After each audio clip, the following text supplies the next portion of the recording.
Welcome back to Success Beyond Borders. From Mungalam, where every week we like to deep dive into these really interesting topics for folks working in media and tech. Absolutely. And today's topic is one that I think keeps a lot of executives up at night.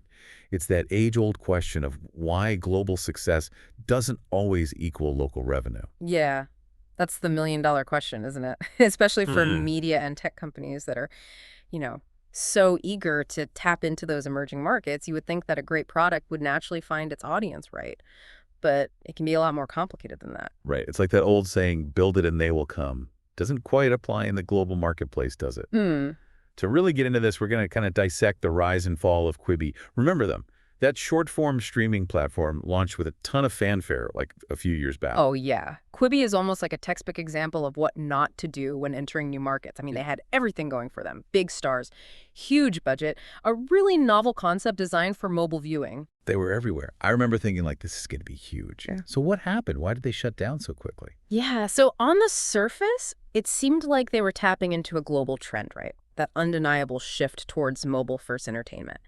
But I think what they missed was this fundamental understanding of how to achieve success in diverse markets. So it wasn't just about having a slick app and, like, big-name celebrities. Not at all. They kind of fell into the trap of assuming that what worked in Western markets would automatically translate to success elsewhere. But emerging markets like Latin America, Asia Pacific, and the Middle East, those are incredibly complex. They have their own unique cultural preferences, economic conditions, competitive landscapes, and even regulatory hurdles. So the lesson here is don't assume anything. Exactly. You have to look beyond the surface level success of Western markets and really dig deep into the specific dynamics of each region that you're targeting. So let's kind of unpack some of these critical dimensions that often make or break success in these emerging markets. And I think a good place to start is with cultural nuances. Okay, cultural nuances.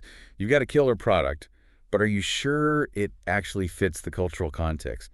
I mean, a marketing campaign that works in the U.S. might totally bomb in Asia. Oh, absolutely. You have to consider the different styles of humor, language barriers, But and even the way people consume media, like late at night or in short bursts between daily activities. yeah, it's not just about translating your content. It's about understanding how cultural differences impact everything, right? Like I remember reading in the article about how smartphone penetration rates in Latin America are incredibly high. That's a perfect example. You need to think about how that influences your interface design, payment options, and even data usage. It's really about meeting your audience where they are, both literally and figuratively. Right, and that reminds me of something else from the article about religious observances in the Middle East, like Ramadan. Yes, during Ramadan, viewing patterns can completely change, which means content and promotions need to be adjusted accordingly. Some platforms even change their release schedules to be more sensitive to these events and local values. Wow, I hadn't even thought about that. So it's not just about like avoiding offensive content. It's about understanding how all those cultural nuances actually intersect with your product. Like, remember that controversy Netflix had with Sacred Games? Absolutely. They had to reshoot scenes for Indian audiences because of local sensitivities. These might seem like minor details, but they can really make or break your success in a particular market. So cultural fit is huge. Yeah. But what about affordability? I imagine that's a major factor in emerging markets where people might not have as much disposable income. You're absolutely right. That brings us to the second critical dimension, economic realities. Even a few extra dollars on a subscription fee can be a deal breaker for many consumers in these regions. So how do companies overcome this? What are some of the strategies they use? Well, there are a few options. Multiple pricing tiers can help cater to different budget levels. Mobile-only plans recognize that smartphone access is often more prevalent than broadband internet. Right. So you're making your product more accessible without compromising its core value. Exactly. And we can't forget about partnerships with telecom providers. These can often lead to bundled services that make the offering more affordable. It seems like there are a lot of creative ways to tackle this affordability issue. There are. And don't overlook ad-supported or hybrid models. These allow you to offer some content for free, attracting a wider audience, while also having the option to upsell premium content to those who can afford it. That's a really clever way to balance catering to those limited budgets while still generating revenue. I'm curious, how does the concept of account sharing factor into all of this? It seems like that's pretty common in some emerging markets. You're sharp to pick up on that. Account sharing is definitely something companies need to consider, as it can significantly impact revenue projections if you aren't prepared. You might need to adjust your pricing models accordingly. Okay, so we've talked about cultural nuances and economic realities. What's the next hurdle companies need to clear when going global? Well, the third dimension is competitive intensity. Entering a new market means going head-to-head with local players, who often have a deep understanding of the market and an existing user base. That sounds like a David versus Goliath situation. How do companies even stand a chance against those local giants? It's definitely a challenge, but there are ways to compete. One key is understanding the strengths of your competitors and identifying areas where you can differentiate yourself. For example, maybe you offer a wider selection of content or a more user-friendly interface. So it's not just about brute force. It's about being strategic and playing to your strengths. Exactly. And sometimes the best approach is to join forces with those local giants. Strategic partnerships can be incredibly valuable, giving you access to established brand recognition, distribution networks, and even helping you navigate regulatory complexities. Right. It's like teaming up with someone who already knows the lay of the land. Makes sense. Yeah. But are there any risks involved in partnering with these local players? Of course, there are always risks involved in any partnership. You need to carefully vet potential partners and ensure that their values align with yours. But if done right, the benefits can far outweigh the risks. Okay, so we've covered cultural nuances, economic realities, and competitive intensity. What's the final dimension we need to consider? The fourth and often overlooked dimension is regulatory hurdles. These are the rules and regulations that impact everything, from licensing and content to overall operations. Underestimating them can lead to legal challenges, fines, or even public backlash. So what kind of things should companies be aware of when it comes to regulations? One common regulation in many countries is local content quotas, requiring a certain percentage of a streaming library to be produced domestically. This means companies may need to forge partnerships with local studios and creators. Interesting. So it's not just about importing content. It's about actively investing in the local creative ecosystem. Precisely. Then there are regulations related to data privacy and security, which can vary significantly from country to country. Companies need to be aware of these regulations and ensure they are compliant, which often means working with local legal experts. It seems like navigating the regulatory landscape can be a real minefield. It can be, which is why it's crucial to have a strong legal team and local expertise to guide you through the process. So to recap, we've discussed four critical dimensions that can make or break success in emerging markets: cultural nuances, economic realities, competitive intensity, and regulatory hurdles. What's the key takeaway here? What's the secret sauce to unlocking success in these diverse and dynamic markets? Well, the key is to recognize that a brilliant product, while important, isn't enough on its own. You need a more strategic approach, one that considers the specific needs and characteristics of each market. This brings us to the concept of localized revenue growth management, or RGM. RGM. Okay, I'm intrigued. Tell me more about this approach. It's about moving away from relying solely on star power and big budgets, and instead adopting a more data-driven and nuanced approach to revenue generation. So less about flash and more about substance. Exactly. At its core, RGM is about aligning your pricing, packaging, promotions, and sales execution to extract the optimal revenue and profitability possible from each specific market.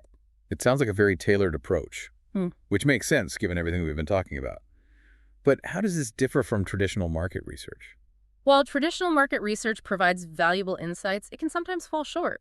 It might present cultural nuances and neat charts and graphs, but it doesn't always capture the true heartbeat of consumer preferences. Ah, I see. So you're saying those intangible factors, like local payment methods, cultural celebrations, or even aspirational branding, can get lost in the data. You got it. And failing to incorporate those can lead to misguided strategies. That's where a more dynamic and iterative approach comes in. You need to be able to test, learn, and adapt your revenue models in real time, based on actual consumer behavior. So it's less about making assumptions and more about constantly gathering feedback and refining your approach. Precisely. And remember, each market has its own unique triggers for user adoption. What works in one place might not resonate in another. So a flexible, data-informed approach to revenue management is essential. Flexibility is key, especially in emerging markets where things are constantly changing. Absolutely. And this is where specialized guidance can be incredibly valuable. Having a dedicated team with expertise in localized RGM can make all the difference. Right. It's like having a guide who can help you navigate the terrain and avoid those costly missteps. Exactly. They can help you establish the frameworks and processes you need for sustainable growth in these dynamic regions. We've covered a lot about the challenges of succeeding in emerging markets.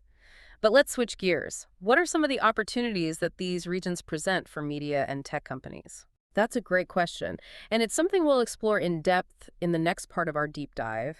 We'll be looking at the specific strategies and tactics that companies can use to not only survive, but thrive in these dynamic markets. Sounds like we have a lot more to unpack. I can't wait. So we've established that just having a great product and launching it globally isn't enough. You need a really solid revenue growth management strategy, Right. or RGM as you called it. Right. And it needs to be customized for each region. But let's talk about the upside. Why are so many companies eager to tap into these markets? Well, emerging markets offer these incredible opportunities for growth. They often have rapidly expanding economies, increasing digital penetration, and like a young tech-savvy population that's hungry for new products and services. So that translates into like a massive potential customer base for media and tech companies. It's like being at the forefront of a digital revolution. Yeah. You have the chance to shape how these markets consume and interact with media and technology. Precisely. And the rewards can be huge for companies that get it right. But as we've been discussing, it really requires a strategic approach that goes way beyond simply replicating what worked in those more established markets. Okay, so let's dig into that strategy. What are some concrete steps that companies can take to increase their chances of success in these regions? What does the research tell us? Well, the article lays out several key recommendations for like C-suite executives looking to expand globally. First and foremost, ditch that one-size-fits-all mentality. That seems like common sense, but I bet it's a lot tougher to actually implement than it sounds. Yeah, it definitely requires a shift in mindset. Companies need to move away from the assumption that what worked in the US or Europe will automatically resonate in other parts of the world. You really have to tailor your offerings to each region's specific cultural and economic realities. So we're talking about adapting everything from product features to marketing campaigns. Absolutely. Think about something as basic as language localization. It's not just about translating your website or app. It's about understanding the nuances of local dialects, slang, and cultural references. Right. It's about making your product feel like it was designed for that specific audience, Yeah. not just a translated afterthought. Exactly. And the same goes for pricing strategies. What might be considered a reasonable price in one market could be completely out of reach in another. You need to be flexible and offer like pricing tiers or bundles that cater to different income levels. And you have to consider factors like local purchasing power and currency fluctuations. And remember our earlier conversation about account sharing.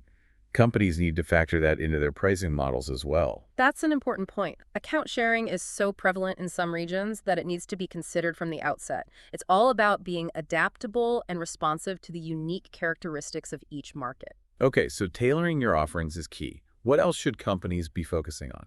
Data-driven decision-making is absolutely crucial. You need a deep understanding of your target audience's preferences, behaviors, and pain points. And the best way to get that is through data analysis. So it's not about gut feeling or relying on assumptions. It's about using data to inform every stage of your strategy. Exactly. Real-time data and analytics can help you track audience engagement tests, different pricing models, and tweak marketing campaigns on the fly. It's like having your finger on the pulse of the market, constantly monitoring and adapting to changes as they happen. Precisely. And this is especially crucial in emerging markets where things can evolve rapidly. You need to be able to react quickly and make informed decisions to stay ahead of the curve. Data is king. Got it. What's next on our global expansion checklist? Strategic partnerships. As we touched on earlier, going it alone in a new market can be incredibly challenging. You're often up against established players with a deep understanding of the local landscape. Right. It's like wandering into a jungle without a guide. You're bound to get lost. Exactly. That's where strategic partnerships become so valuable. Collaborating with local companies can give you access to their expertise, networks, and resources. Right. So you're essentially tapping into their knowledge of the local terrain. Yeah. And avoiding those costly missteps. Precisely. Partnerships can help you with everything from distribution and marketing to regulatory compliance and customer support. They can significantly reduce your risk and shorten your time to market. So we're talking about partnerships with companies like telecom providers, content producers, or even those super apps we mentioned earlier. Exactly. Those super apps are becoming like major players in many emerging markets. They're these all-in-one platforms that combine a multitude of services like ride-hailing, food delivery, mobile payments, and even entertainment, all within a single app. That's fascinating. It's almost like a digital ecosystem within a single app. Yeah. But how do these super apps impact media and tech companies? Well, they can be both a challenge and an opportunity. The challenge is that they offer stiff competition. As they already have a huge user base and a deep understanding of the local market, I can see how that would be intimidating for companies trying to enter that market. it can be, but the opportunity lies in the potential for collaboration. By partnering with the super app, you can tap into their existing user base and leverage their distribution network. That's a really smart way to overcome that initial hurdle of building brand awareness and reaching a large audience. So partnerships are definitely something to consider. What else is crucial for succeeding in these markets? Cultural agility. This goes beyond simple translation. It's about developing a deep understanding and appreciation for the cultural norms and values of your target market. Right. It's about putting yourself in your customer's shoes Yeah. and seeing the world from their perspective. Exactly. It's about understanding their motivations, aspirations, and concerns. It's about being sensitive to their cultural nuances and adapting your product and messaging accordingly. So it's about building trust and rapport with your audience by showing them that you understand and respect their culture. Precisely. This can be reflected in everything from the design and functionality of your product to the tone and style of your marketing materials. So it's about making sure your brand resonates with the local culture in an authentic and meaningful way. Absolutely. Cultural agility is essential for building trust and credibility with your target audience, which is the foundation for long-term success. Okay, we've covered tailoring offerings, data-driven decision-making, strategic partnerships, and cultural agility. Yeah. What's the fifth key to success in these dynamic emerging markets? Speed and adaptability. These markets are constantly evolving. Consumer preferences can change rapidly, new technologies emerge all the time, and the competitive landscape is incredibly dynamic. Yeah, it's like trying to hit a moving target. You need to be nimble and responsive to stay ahead of the game. Exactly. Companies that can quickly adapt to changing market conditions and consumer demands, they have a huge advantage. So it's not enough to have a great plan. You need to be able to adjust that plan as needed. Precisely. You need to constantly monitor the market, gather feedback, and iterate on your product and strategy. It sounds like embracing a culture of experimentation and continuous improvement is essential. Absolutely. The companies that can move quickly, learn from their mistakes, and seize new opportunities, those are the ones that'll thrive in these markets. Okay, so speed and adaptability are crucial. Is there anything else companies need to consider when it comes to navigating the complexities of emerging markets? Yeah, one more important point. The article highlights the importance of implementing AI audit trails and bias mitigation strategies. This is particularly relevant in the media and tech industries, where AI is increasingly being used to personalize recommendations, curate content, and even determine pricing. Right, the increasing use of AI brings with it some new challenges and ethical considerations. Exactly.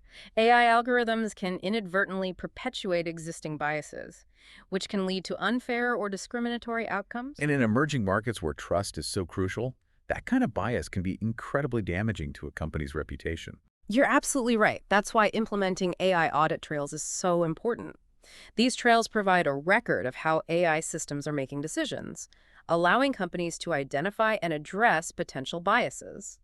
So it's about ensuring that AI is being used responsibly and transparently. Precisely. By mitigating bias in their AI systems, companies can build trust with their customers and demonstrate their commitment to ethical practices. That makes a lot of sense. So we've covered a lot of ground today discussing the challenges of expanding into emerging markets and the strategies companies can use to increase their chances of success. What's the key takeaway? What should our listeners remember from this deep dive? The key takeaway is this. Global success is not a guarantee it's earned. It requires a deep understanding of local needs, a willingness to adapt and learn, and a commitment to building trust with your target audience. That's the essence of successfully navigating the global marketplace. Beautifully put. But how do companies actually avoid ending up like Quibi? What specific actions can they take to ensure their global expansion efforts are successful? That's a great question, and it's something we'll explore further in the next part of our deep dive. We'll be looking at specific tactics and case studies of companies that have successfully navigated the complexities of emerging markets. I'm eager to hear more. This conversation has been incredibly insightful. So we spent a lot of time talking about what not to do when going global, but let's flip the script a little. Let's focus on the positive. What are some of the defining traits of companies that really thrive in these emerging markets? What sets them apart from the ones that struggle? Yeah, that's a great question.